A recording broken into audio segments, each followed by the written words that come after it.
Hello guys, আজকে ছাদ বাগান থেকে কি ফুল তুলি সেটাই আজকে তোমাদের সাথে শেয়ার করি। আর ভিডিওটা যদি ভালো লাগে একটা লাইক এবং শেয়ার করবেন। তো চলো, ফার্স্টেই ফুটেছে একটা জবা ফুল। এগুলা তো কি না, আরও অনেক ফুল নিচে আছে যেগুলো এখন রেডি করা হচ্ছে। আর এই দেখো একটা জবা ফুল ফুটেছে, দেখো ফলস না কিন্তু ফুটেছে আজকে একটা। তো তুলে নিব।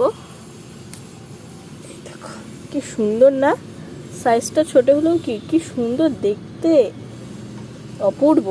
তুলে নিলাম। যে এগুলো আলাদা, এগুলো গাছের দিকে, এগুলা গাছের কিন্তু একটা হলো ছোট্ট একটা চন্দ্রমল্লিকা ফুটেছে, একদম ছোট্ট। দেখো গাছগুলো মরে মরে যাচ্ছে কিন্তু কড়িতে ভরে এসছে। ছোট্ট গাছের দুটো হলো। আর আজকে সোমবার, আর আজকে দেখছি যে একটা নীলকণ্ঠ ফুলও ফুটেছে, দেখতেই পাচ্ছ কত সুন্দর। এটাও কিন্তু ফলস না, দেখিয়ে দিই। তো তুলে নিচ্ছি, দেখো তুলে নিয়েছি। এটা কিন্তু ছাদের 3 নাম্বার ফুল হলো। এবার তুলবো পেপার ফুল।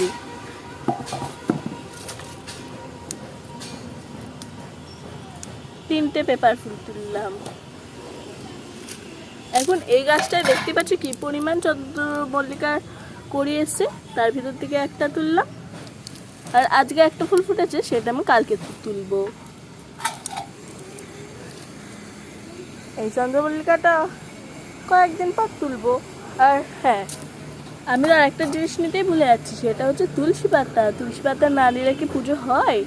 দেখো কয়েকটা তুলসী পাতাও নিয়ে নিলাম। ব্যাস, আজকেকার ফুল তোলা রেডি। ভিডিওটা ভালো লাগলে একটা লাইক শেয়ার করবেন। Bye bye. এই দেখো আজকেকার মোট ফুলটা কিরকম লাগলো, এটা কিরকম লাগলো কমেন্টে বলবেন। আজকেকার মতন বাই বাই। হর হর মহাদেব।